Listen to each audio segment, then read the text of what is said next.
amor, eu estou sentindo no meu espírito que é um novo tempo. E nós vamos ter, sim, que desenvolver essa cultura de forma mais intensa. Qual é essa cultura? A cultura do uns aos outros. E me veio a ideia de fazer uma hashtag, que é o tema da nossa mensagem. Hashtag uns aos outros. E a minha esposa perguntou, amor, você sabe o que é essa hashtag? Aí eu, amor, não sei não. Mas veio a ideia. Eu só tinha uma noção. E eu fui estudar um pouco sobre o que é essa hashtag. Vocês sabem o que é a hashtag, não sabem? Vocês estão aí? Amém? Glória a Deus, me ajudem. É esse joguinho da velha. E eu estava vendo que esse símbolo, ele é utilizado nas redes sociais como uma forma de categorização de conteúdos. E lá eu vi que elas servem para reunir publicações de um mesmo tema em uma única busca. Então, quando você faz uma busca com essa hashtag, você vai ser direcionado para conteúdos que têm a ver com ela. E você pode fazer com que as suas publicações sejam vistas por mais pessoas, além dos seus seguidores diretos. E aí você gera, através dessas hashtags, engajamentos. Você viu que esse tempo de campanha, de política, os políticos usavam muito as redes sociais com essas hashtags para poder alcançar mais pessoas. E aí eu entendi, essa hashtag do uns aos outros tem tudo a ver com o que nós estamos vivendo aqui, como igreja. Você sabia que a palavra de Deus ela tem vários mandamentos do uns aos outros? E a gente precisa sair daqui essa noite com isso gravado nos nossos corações. E eu quero interagir com vocês, apesar de vocês não estarem tão responsivos como eu esperava, mas eu vou querer contar com o apoio de vocês para a gente fazer essa ideia morar nos nossos corações. Vamos treinar? Diga, hashtag uns aos outros. Melhorou. Vamos mais? Diga para essa pessoa que está do seu lado, diga, há poder na hashtag uns aos outros. Diga, valorize uns aos outros. Eu vou fazer outra dinâmica aqui. E você só participa se você quiser. Aqui ninguém é obrigado a nada. Mas eu vou fazer algumas perguntas e você vai responder simplesmente assim. Hashtag uns aos outros. Você vai sair daqui com isso gravado no seu coração. E na hora que você passar por momentos como essas perguntas que eu vou fazer para você, você vai se lembrar desse tempo aqui. Então eu vou perguntar mais ou menos assim.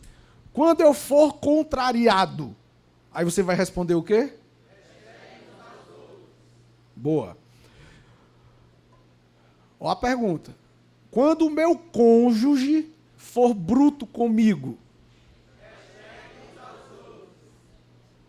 Quase não saiu, mas saiu. Quando os meus pais me negarem algo que eu quero muito? Como é que fica o seu coração quando, não é, você experimenta situações assim? Vamos lá. Quando tiver uma briga com o meu namorado ou minha namorada? Quando eu não for convidado para aquela festa ou aquela comunhão que eu queria ter ido? Você está vendo como uns aos outros começa a fazer diferença? Vou perguntar mais um aqui. Quando alguém te trata com indiferença? Quando alguém da igreja me ofender? Essa aqui é forte. Quando me excluírem do grupo de WhatsApp? E quando eu não for reconhecido pelo que eu fiz? E quando eu perceber, por exemplo, alguma atitude de inveja contra mim? Quando o meu colega de trabalho for desleal comigo. Quando alguém não cumprir o que prometeram para mim. Quando eu for tratado com falta de respeito.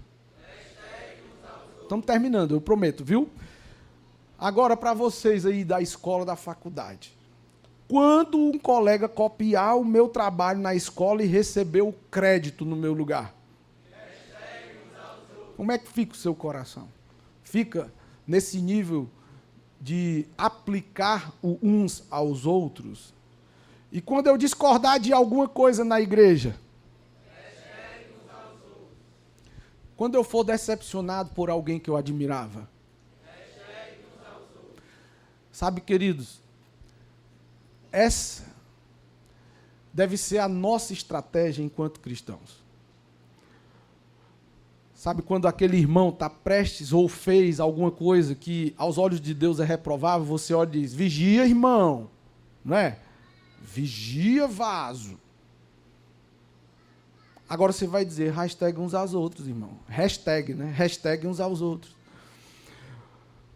A última coisa que eu vou pedir para você fazer junto comigo hoje, além de orar, vai estar aí no telão essa frase, ó. E eu espero que você entenda conforme você for lendo. No 3, tá certo? 1, 2, 3. É conhecendo e praticando uns aos outros que nos fortalecemos e demonstramos o caráter transformador do Evangelho e vivemos o melhor de Deus.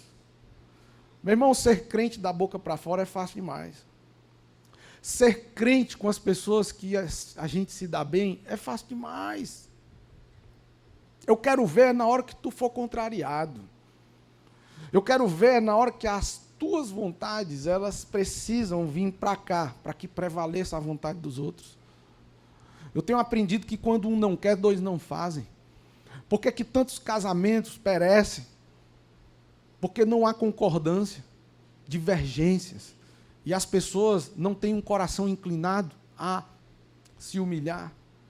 Essa tem sido uma estratégia maligna para impedir que a gente viva o melhor de Deus. Sabe por quê? Porque a forma que Deus usou, escolheu para nos abençoar foi através dos relacionamentos. Através das pessoas.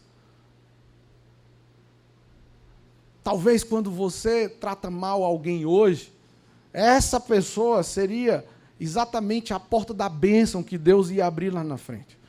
Mas por conta de um relacionamento que foi destruído, às vezes por besteira, a gente deixa de desfrutar do melhor de Deus. Então eu quero ler com vocês a palavra, lá em Efésios capítulo 5. Olha o que diz a Bíblia. Portanto, como filhos amados de Deus, imitem-no em tudo o que fizerem. Vivam em amor, seguindo o exemplo de Cristo, que nos amou e se entregou por nós como oferta e sacrifício de aroma agradável a Deus. A sua vida, ela precisa ser essa oferta.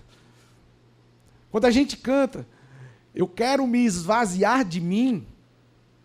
Quando a gente canta, que Ele cresça e eu diminua, a gente está falando sobre isso.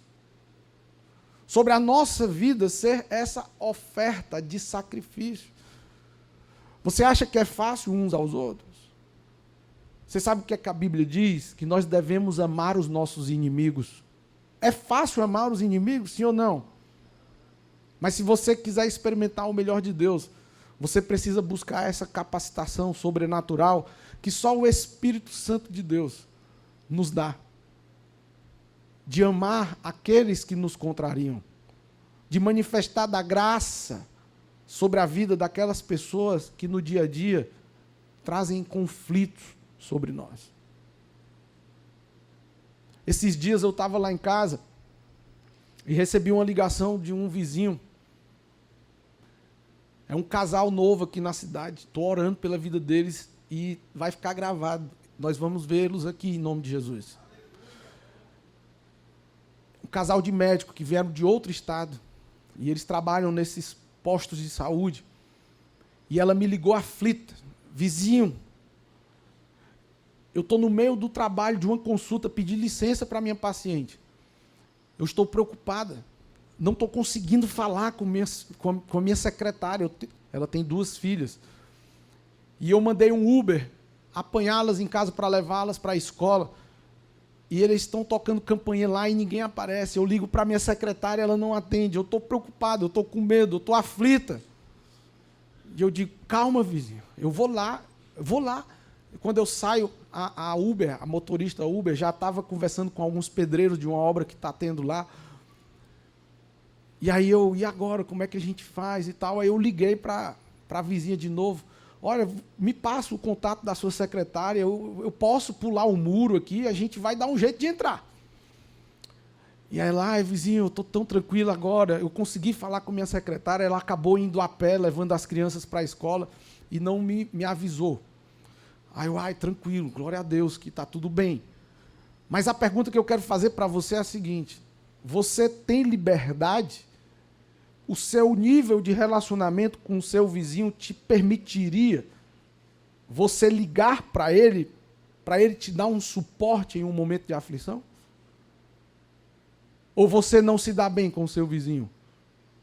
E o seu colega de trabalho? Você pode pedi-lo para te substituir enquanto tu precisa se dedicar a alguma outra coisa pessoal?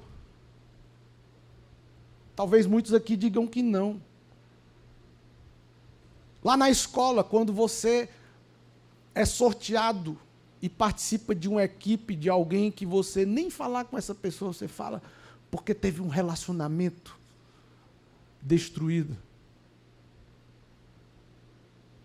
Quantos de nós negligenciamos uns aos outros? E essa é a estratégia maligna, para que a gente não viva, para que a gente não desfrute do melhor de Deus. Maridos, esposas, não acredito que isso aconteceu só comigo. Quantas vezes nós dormimos de costas para o nosso cônjuge, porque houve uma divergência, uma discordância. E se eventualmente algum dá uma espreguiçada e encosta o pé na perna do outro, é como se tivesse dado um choque. Por quê? Porque estão bicudos, estão chateados, estão vivendo um momento de instabilidade no seu relacionamento. E a pergunta é, o que é que nós ganhamos com isso? Quem que ganha com isso? Vamos ver esse outro texto lá em Filipenses, capítulo 2. Escute bem. Nós temos algumas perguntas importantes aqui. Há alguma motivação por estar em Cristo? Qual a tua motivação de estar aqui? É só para cumprir um ritual religioso, porque você é crente, tem que ir para a igreja? Ou o que te traz aqui é, de fato, o interesse por mais de Deus?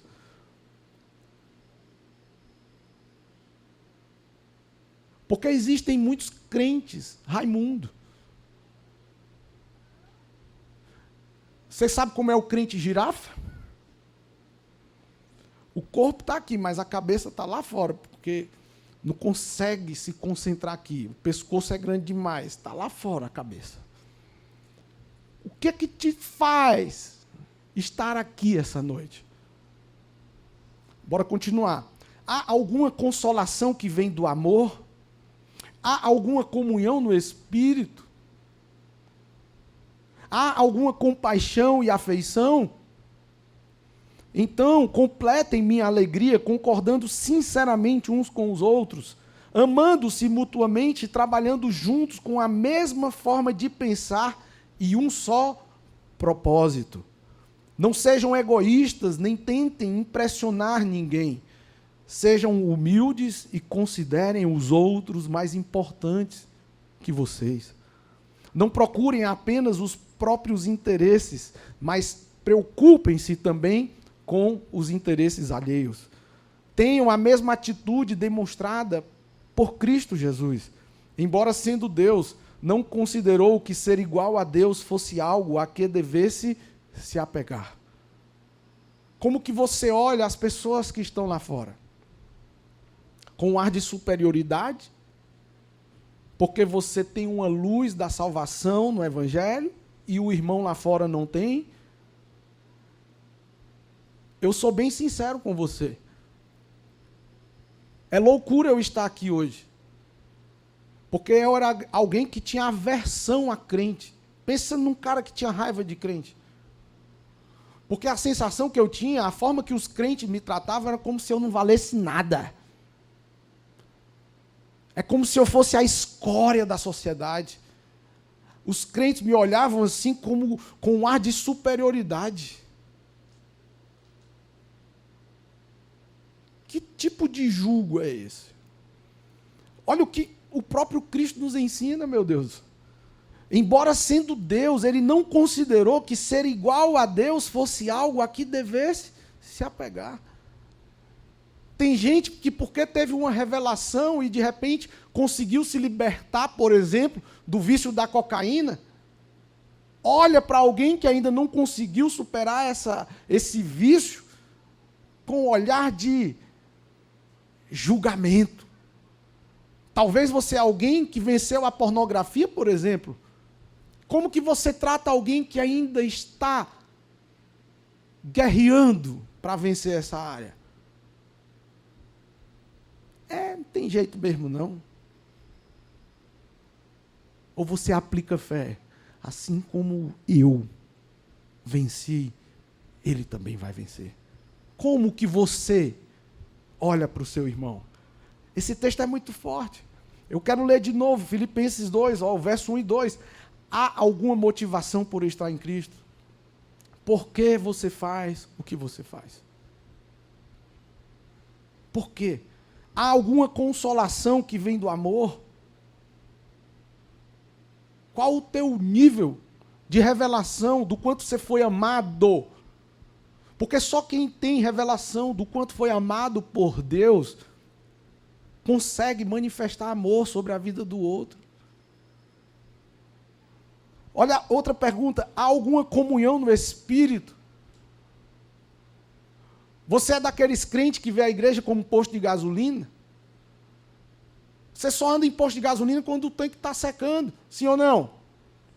Tem gente que só vai para a igreja, só tem relacionamento com Deus no domingo. Porque passa a semana todinha queimando combustível, esperando para ir ao domingo na igreja para receber algumas gotas de combustível. E volta a passar a semana todinha queimando combustível. Quando na realidade nós temos a possibilidade de ter o tanque cheio toda hora. Nosso tanque espiritual. Há alguma consolação que vem do amor? Lá em 1 Coríntios 13, fala sobre o amor. Querido, você pode ser bonitinho, você pode se vestir como um crente, você pode até ter alguns comportamentos que aparentam uma vida de consagração, de integridade, de santidade, mas se não tiver amor, de nada vale isso. E o uns aos outros tem tudo a ver com a manifestação do amor de Deus através das nossas vidas. Essa hashtag, uns aos outros, ela tem tudo a ver com a nossa dinâmica diária. Todo instante a gente está precisando aplicar essa hashtag. Todo instante. E ele continua, há alguma compaixão e afeição? Isso aqui me faz lembrar do sacerdote e daquele levita lá,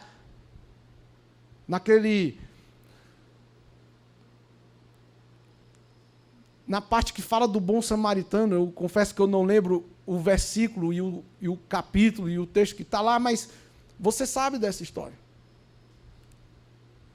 Um jovem tinha sido roubado e, além disso, agredido, estava largado como morto praticamente, e vem o sacerdote.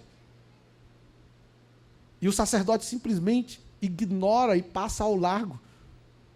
Talvez estava muito ocupado com o seu ritual religioso, a ponto de sequer lembrar que o Deus que ele serve é um Deus de compaixão.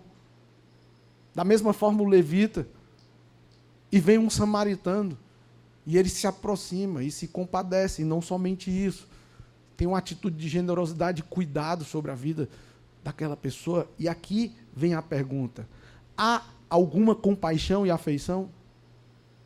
Você se importa com as pessoas? Então completem minha alegria. Olha só, concordando sinceramente. Diga, concordando sinceramente. Uns com os outros. Amando-se mutuamente e trabalhando juntos com a mesma forma de pensar e um só propósito. Uau! Se você parar para pensar em um motor de um carro, todas aquelas engrenagens e aquelas peças, elas estão funcionando com o mesmo propósito. Fazer o carro, o motor se mover, o motor do carro funcionar para mover aquele carro. E aquelas são peças de ferro, que se atritam uma com a outra. Mas sabe por que não funde? Porque existe ali um lubrificante, o óleo. E na hora que falta o óleo, essas peças vão se atritar de uma forma que elas vão ficar superaquecidas e vai fundir aquele motor. Não se cumpre o propósito mais. E nós aqui, cada um de nós, somos esse membro, um membro importante nesse corpo. E a gente está ali, junto, na dinâmica diária. Vai ter momentos que eu vou agir, que você não vai gostar, talvez eu vou me decepcionar com você em algum momento. Mas sabe de uma coisa? O óleo do amor precisa estar aqui, no nosso meio, para que nós, como peças importantes nesse motor que trata do reino, do avançar do reino de Deus, não venha se fundir. Isso tem a ver com uns aos outros. Vocês estão comigo, amém? Amém. São tantos mandamentos uns aos outros. Eu quero trazer aqui alguns para você, não vou poder me debruçar sobre eles, mas eu vou deixar a fonte lá, o versículo, se você quiser anotar, tirar fotos. Por exemplo, lá em João 13:34 diz: amem-se uns aos outros. Diga, uns aos outros. Isso é muito forte. Aquelas perguntinhas lá, que você experimenta todos os dias, é que vai exigir de você a prática desses mandamentos uns aos outros. Sejam bondosos e compassivos uns com os outros, perdoem-se uns aos outros, está lá em Colossenses capítulo 3:13, sirvam uns aos outros, suportem uns aos outros, edifiquem-se uns aos outros, orem uns pelos outros, sejam hospitaleiros uns para com os outros, instruam-se uns aos outros, admoestem uns aos outros, animem-se uns aos outros, tenham comunhão uns com os outros, sejam submissos uns aos outros, levem as cargas uns dos outros, consolai-vos uns aos outros, tratem uns aos outros com humildade. Você vê uns aos outros repetidas vezes na Bíblia. Confessem os pecados uns aos outros, revelem a verdade uns aos outros. Enquanto eu preparava isso aqui, me veio uma lembrança de que quando eu estudava, eu confesso para vocês, eu não era um aluno estudioso. Eu não gostava de estudar. E a gente acaba desenvolvendo algumas técnicas, para poder passar de ano. Então eu amava as revisões. Então quando eu ia para as revisões que os professores ficavam falando muito sobre determinada fórmula lá na matemática, na física, sobre determinadas situações no português, algumas informações, que eles ficavam repetindo aquela mesma coisa, ligavam um sinal de alerta, foca nisso aí, que se ele está repetindo muito, provavelmente vai cair na prova. Vocês também vivem isso? Ou era só eu? Tá, talvez você estudou muito para o vestibular, que hoje nem tem mais vestibular, é Enem. E aí, para você estudar, o que é que você faz? Rapaz, eu vou ver aqui as provas anteriores. E eu vou começar a resolver essas provas, uma atrás da outra. E você começa a perceber que tem determinados assuntos que se repetem frequentemente nas provas. O que é que isso sinaliza? Isso aqui é importante. Pode ser que caia algo assim na prova. É ou não é? Para mim, eu me perguntei, por que a Bíblia trata tanto sobre esses mandamentos uns aos outros? Por quê? Você acha que é à toa? É não, querido. É porque nós somos provados diariamente sobre esse assunto. Todo instante, toda hora. Eu vou ler de novo para vocês essa frase que a gente leu lá no começo. É conhecendo e praticando os mandamentos uns aos outros que nos fortalecemos e demonstramos o caráter transformador do Evangelho. Isso tem tudo a ver, é por isso que a gente valoriza tanto. Nós temos um espaço conexão ali fora, um ambiente de relacionamentos. Pessoas que nem são da igreja aproveitam esse ambiente, reuniões de empresa. Quantas reuniões a gente já viu aqui? Pessoas discipulando umas às outras, células que se reúnem aqui, ambiente de conexões, de relacionamento. Eu acredito que cristianismo é relacionamento. Ninguém é uma ilha. Ninguém é uma ilha. Cristianismo, escute bem, cristianismo sem relacionamento é uma religião vazia. É uma religião morta. Não há vida. Com todo amor e carinho. Esse negócio de buscar Deus em todo canto, por mais que seja verdade, não é o mais saudável. Porque a gente tem que congregar, nós fomos criados seres relacionais. A gente precisa um do outro. As habilidades que eu não tenho, o conhecimento que eu não tenho, o Marcelo Pires tem. O Mateus tem. O Jefferson tem. O Alexandre tem. E assim, a gente vai se ajudando. Mas nós temos que entender o poder do uns aos outros. No dia que eu magoar o Samuel, ele precisa entender que eu também estou aprendendo. Eu também estou crescendo. Ninguém nasce falando. As pessoas não vêm prontas. Ontem eu tive o privilégio de celebrar um casamento, um casal jovem. A Esté com 21 anos, o Léo com 25. Ambos criados em um contexto de família cristã. E eu olho e digo, que privilégio esse casal tem. Quanta peia eles não vão economizar. Glória a Deus por isso. Enquanto, por outro lado, tem gente que não tem interesse nenhum de se casar. Pasmem, queridos. De todos os casamentos registrados esse ano, somente 40% foi casamento entre homem e mulher geneticamente nascidos nessa condição. Biologicamente nascidos nessa condição. Eu te pergunto, você acha que é porque não tem homens e mulheres juntos? O sagrado se tornou comum. Eu falo isso com muito carinho. Respeito quem pensa diferente. Mas Deus fez homem. E do homem fez a mulher. E o homem deixa pai e mãe, se une à sua, diga, mulher. E os dois formam uma só. Somente 40%. Os outros 60%, aí você pensa o que você quiser.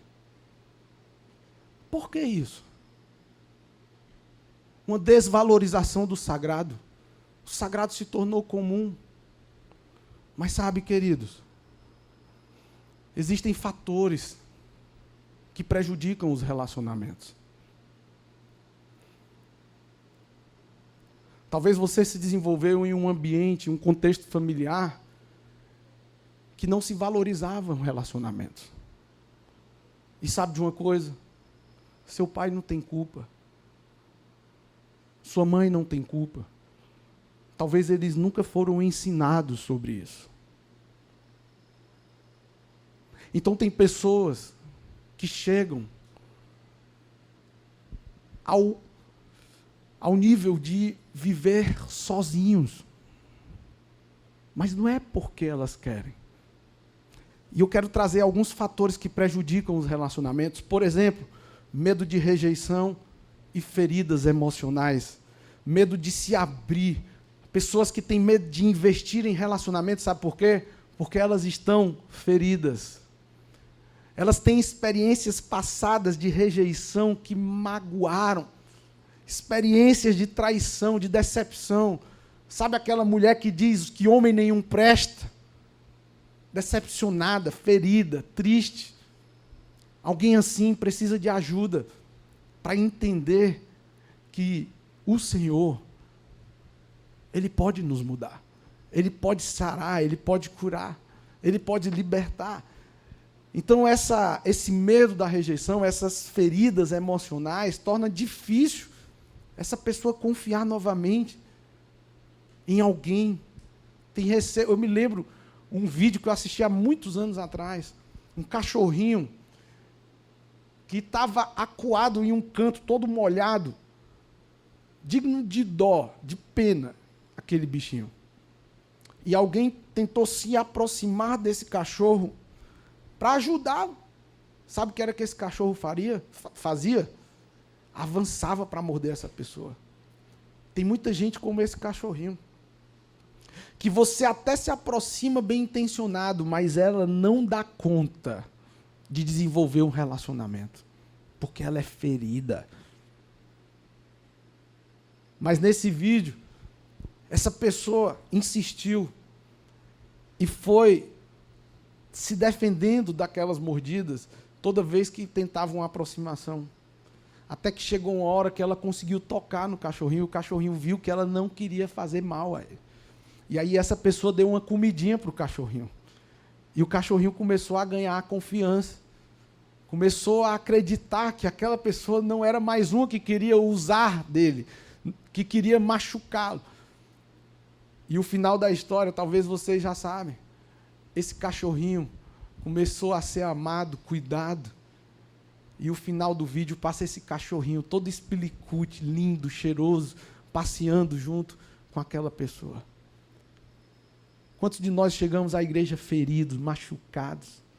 Tantos testemunhos, tantas pessoas que eu tenho o privilégio de ouvir o seu testemunho. Pastor, quando eu cheguei, eu estava assim, meu casamento, meus filhos na depressão, na droga, pastor, que obra maravilhosa que Deus está fazendo na minha casa, glória a Deus. Essa é a missão nossa, isso tem a ver com uns aos outros. Quer ver outro fator que impede as pessoas de se relacionarem? Orgulho e autossuficiência. Pessoas orgulhosas que se acham empoderadas para não precisar de ninguém, acham que sabe de tudo. Pessoas assim não conseguem investir em relacionamentos. Quando uma pessoa se considera autossuficiente, ela tende a se isolar. E a palavra de Deus diz que aquele que se isola, ele procura tão somente os seus interesses egoístas. Então, esse comportamento pode ser resultado, por exemplo, de uma visão distorcida de força, por exemplo. Ela acha que é o cara, que é a cara, e não precisa de ninguém. Por quê? Porque até aqui ela escapou sozinha, então ela não precisa de ninguém. Autossuficiente.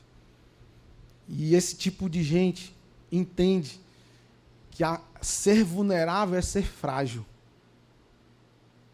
E não pode expor nenhum tipo de vulnerabilidade.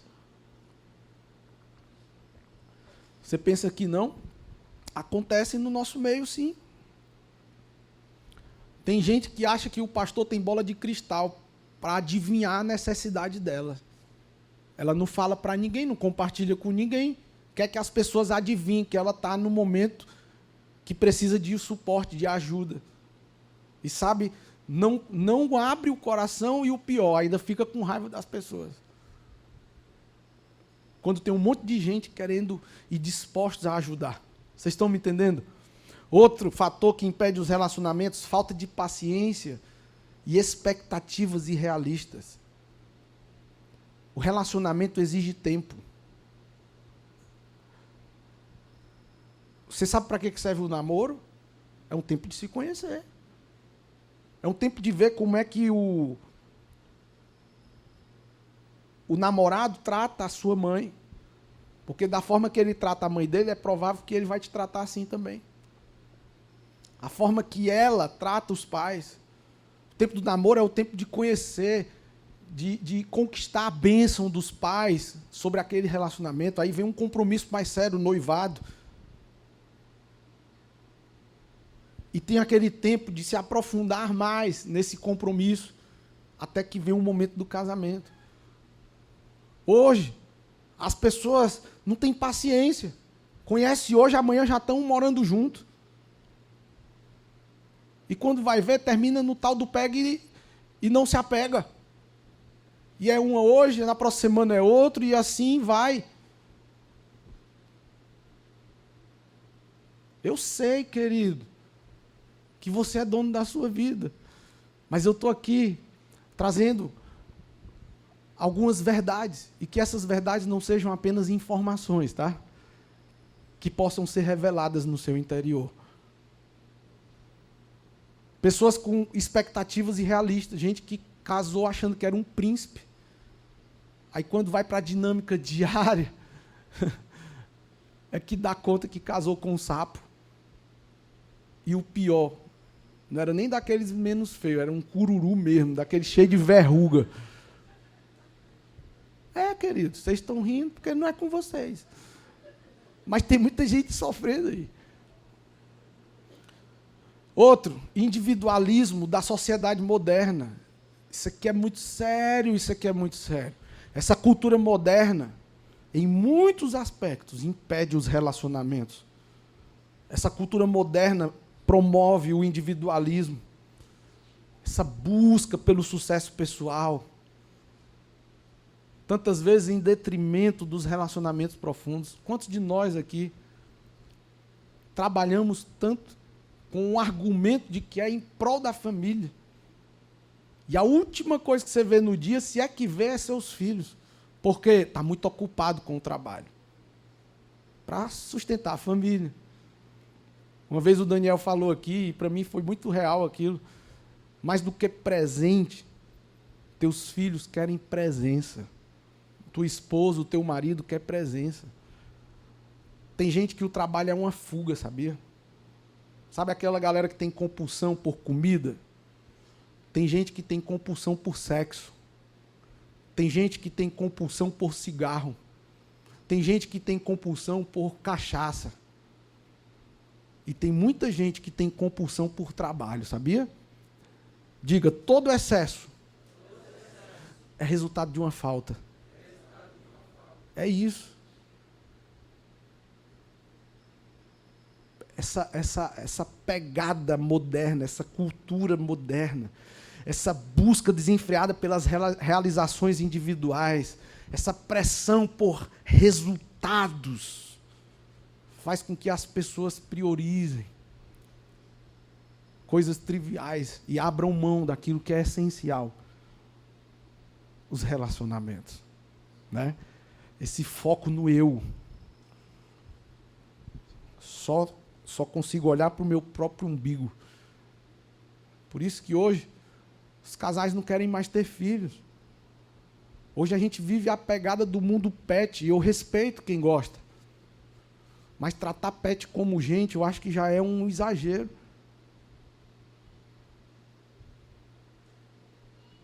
Bom senso, gente. A pessoa não consegue ter um filho porque tem medo do nível de responsabilidade que isso vai exigir. Mas cria 5 cachorros. Tem gente que não vai nem poder viajar com os casais da igreja porque não pode levar os cachorros. Eu acho que às vezes extrapola o razoável, mas é essa pegada da modernidade.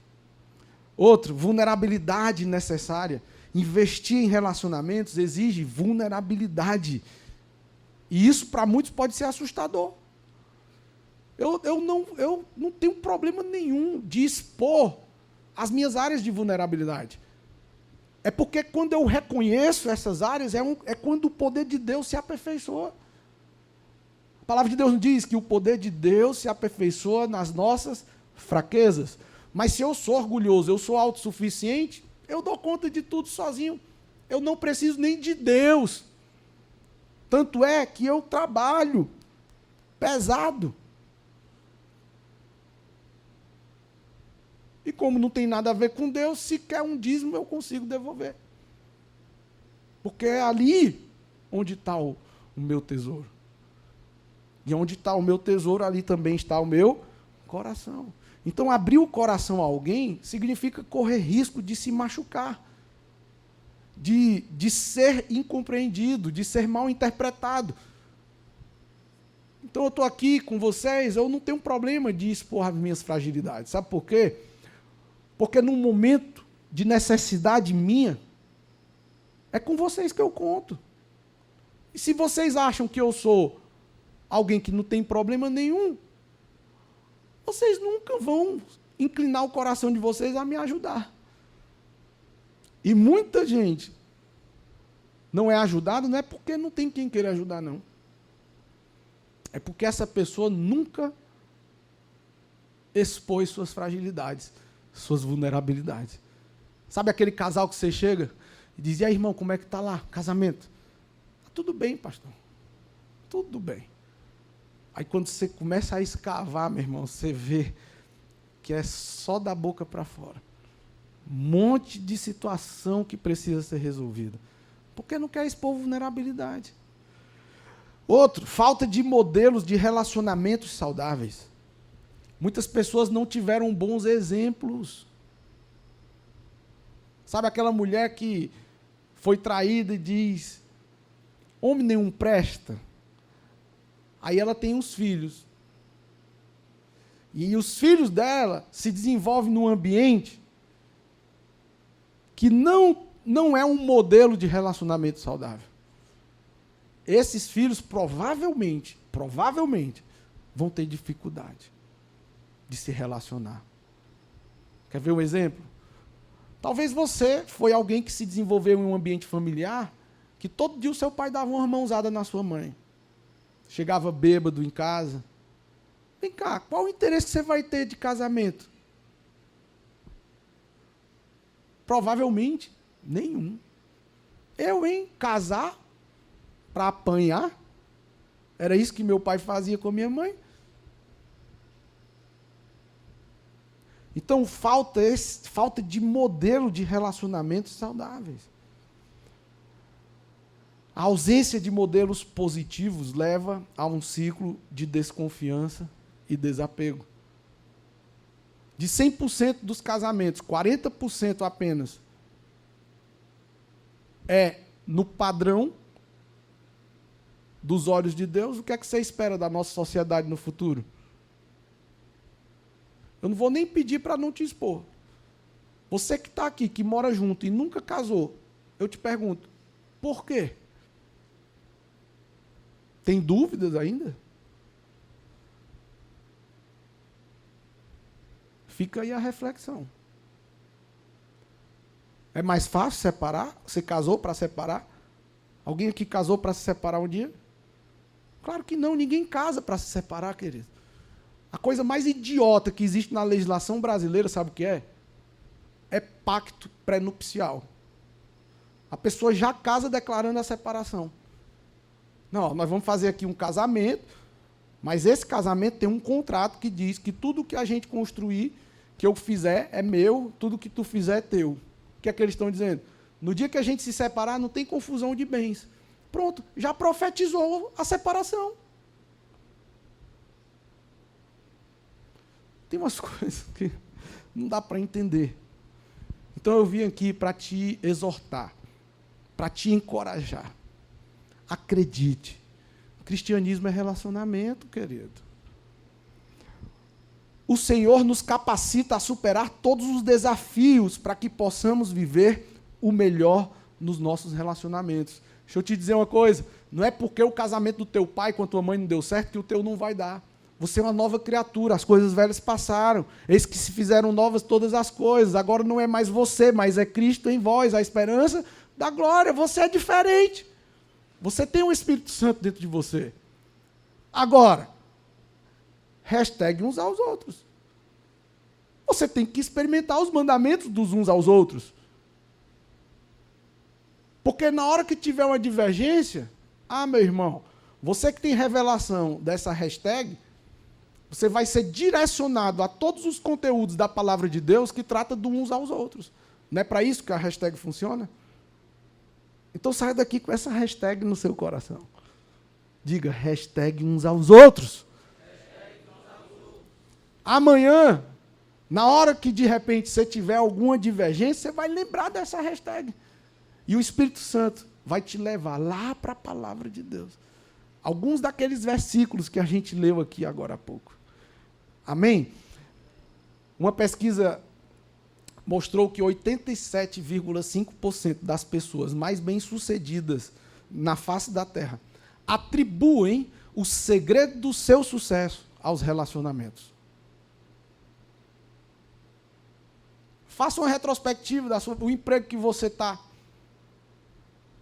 As bênçãos de Deus que você tem, a revelação de que foi bênção de Deus, você vai ver. Sempre envolve pessoas. Até para você ter um filho, você precisa de alguém. Pessoas. O ingrediente mais importante do sucesso é saber se relacionar bem com os outros. Esse grande pastor, já está na glória, Gordon Lindsay, diz o seguinte: a menos que uma pessoa saiba se relacionar bem com os outros, sempre estará limitada à mediocridade, não importando os seus dons ou habilidades. Nós precisamos aprender a resolver conflitos e restaurar relacionamentos, queridos. 1 Pedro, capítulo 1, verso 13. Por isso, cingindo o vosso entendimento, sede sóbrios e esperai inteiramente na graça que vos está sendo trazida na revelação de Jesus Cristo. Essa revelação que vem cada vez que você se expõe à verdade da palavra, seja no culto, seja no seu tempo a sós com Deus, seja na célula, seja no discipulado, seja num tempo de comunhão com propósito, porque não é toda comunhão que tem propósito. Um tempo de comunhão com propósito. Quando nós nos apropriamos dessa graça que nos está sendo revelada a cada vez que nós temos contato com o Evangelho, com pessoas que estão no mesmo propósito que nós aprendemos como viver melhor. Agora, como que nós vamos ter sucesso nos relacionamentos? Aplicando essa hashtag uns aos outros, sendo humildes. Tiago, capítulo 4, verso 6, eu já estou terminando. Antes, ele dá maior graça pelo que diz: Deus resiste aos soberbos, mas dá graça aos humildes. Essa graça que se manifesta em corações aquebrantados, humildes, inclinados a aprender, a buscar mais do conhecimento. Como que nós podemos ser cada vez mais humildes? Número 1, escolha a negar a si mesmo. Não é fácil. Não é fácil. Você gosta da manteiga bem retinha. E a sua esposa chega e pega aquela faquinha serrinha, mete, e fica o buraco na manteiga. E você olha e diz: eu já falei. Como é que você nega a si mesmo? Eu amo a minha esposa. Pega a palheta, ajeita. Glória a Deus pela vida da minha mulher. É ou não é? É o pano do chão no box do banheiro que você, toda vida que toma banho, quer pisar no pano. E não naquele chão molhado. É a pasta de dente, que você não tem muito toque. Então você aperta ela de qualquer jeito, mas a sua mulher quer que ela venha do fim para o começo, bem arrumadinha. É o papel higiênico que você pendura e puxa de um jeito, mas a tua mulher bota do outro jeito, aí você tem que puxar do outro jeito. São coisas assim. Você pensa que não? São as pequenas mordidinhas das raposas que destrói a videira. Sabe o que é isso? Vou dizer para vocês. Você vê aquela latada, aquela parreira grande? Vocês já viram um pé de maracujá? Tronquinho, ó, bem fininho, mas é uma latada, uma folhagem, não é? Pois é, a parreira também é assim. Pé de uva. E as raposas fazem o quê? como naquele caule passa muita seiva, as raposinhas. Tu pegou isso do pastor Eibe na época, lá em Soares, as mordidinhas das raposas? Isso, ó, foi um conhecimento que eu adquiri através dos nossos pastores há muitos anos atrás, que tem feito diferença na minha vida. Pequenos problemas não resolvidos hoje se tornam gigantes lá na frente. E as raposinhas, aproveitando aquela seiva passando no caule da parreira, ela começa a morder a casca e lamber a seiva. Só que ela dá várias mordidinhas, e quando ela vai mordendo, ela vai descascando, de forma que, depois de descascar todo aquele caule, ela impede da seiva passar para suprir as necessidades da parreira, e as folhas começam a murchar. Aquelas pequenas mordidinhas são os pequenos probleminhas que a gente vai enfrentando na dinâmica diária. É uma patada que você dá, que a sua esposa até perdoa, mas a mordidinha foi dada. E aí, começa a pegar aquele monte de situação mal resolvido e bota para debaixo do tapete. Você já varreu a casa e estava com preguiça de ir lá fora, pegar a pá para juntar o lixo. Como a poeira era bem pouquinha, só levantou assim o tapete e botou assim para debaixo, para ninguém ver. Pois é. Às vezes a gente vive isso nos nossos relacionamentos. E aí chega um dia que acontece algo que faz com que a gente levante aquele tapete e toda aquela poeira venha à tona de novo. É quando a galera chega e diz: pastor, eu não sei o que é que aconteceu. Eu estava tão bom com a minha mulher. E aí aconteceu essa besteirinha. Não foi essa besteirinha. Foi um acúmulo de besteirinhas ao longo de muito tempo que gerou essa grande destruição. Escolha negar a si mesmo. Então Jesus disse a seus discípulos: se alguém quer ser meu seguidor, negue a si mesmo, tome sua cruz e siga-me. A cruz significa morte. Negar a si mesmo, tomar a sua cruz, é você morrer para si mesmo. E é quando você morre para si mesmo que você abre mão das suas próprias vontades. Segundo, escolha ser duro com você mesmo e compreensível com os outros. Hoje mesmo, pela manhã, eu vivi isso. Me acordei cedo, tomei banho cedo, para chegar 1 hora antes do culto. Eu gosto de chegar mais cedo. Só que lá em casa nós somos 5. E hoje ainda estava a minha sogra para completar. Eu tive que esperar e sair de casa faltando 20 minutos para o culto. Rapaz, você não tem noção da minha raiva. A palavra de Deus diz: irai-vos, mas não. E eu disse: Senhor, eu vou pregar sobre isso, Senhor. Sobre uns aos outros. E o Senhor está me testando agora. Fui para a sala, fiquei lendo lá, esperando o momento da gente vir. Foi no meu tempo? Foi não. Mas eu apliquei uns aos outros. E sabe o que é que aconteceu? Não fiquei com peso na consciência. Não precisei pedir perdão. Porque eu não mordi a isca. Terceiro, escolha pedir perdão e ir atrás de consertar. Não. Quem vacilou foi ela. Ela que venha me pedir perdão. Me diga uma coisa, o que é que tu perde se humilhando? Os humilhados serão? Vocês estão entendendo como uns aos outros faz toda a diferença? Talvez tem gente aqui no nosso meio que hoje ainda vai ter que pedir perdão para alguém. Talvez essa pessoa até esteja aqui no nosso meio. E nos outros cultos eu vi tanto testemunho de gente. De manhã aqui tinha uma família. e teve algo sobrenatural que aconteceu e alguém dessa igreja foi para essa família toda pedir perdão.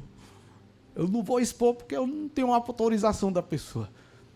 E tantos outros. Teve um outro rapaz que chegou para minha esposa e disse, pastor, eu quero lhe pedir perdão. Ela disse, pelo quê? Aí eu não sei, mas eu quero pedir perdão. Uma vida de relacionamentos saudáveis. Amém? Vamos ficar de pé para dar a impressão que está acabando. Vamos orar juntos, queridos. Amém? Pai, nós temos muitos motivos para celebrar, Senhor. Tantas vidas, tantas revelações, tantos relacionamentos que o Senhor tem restaurado no nosso meio. Pai, nós te agradecemos, Senhor, pela palavra de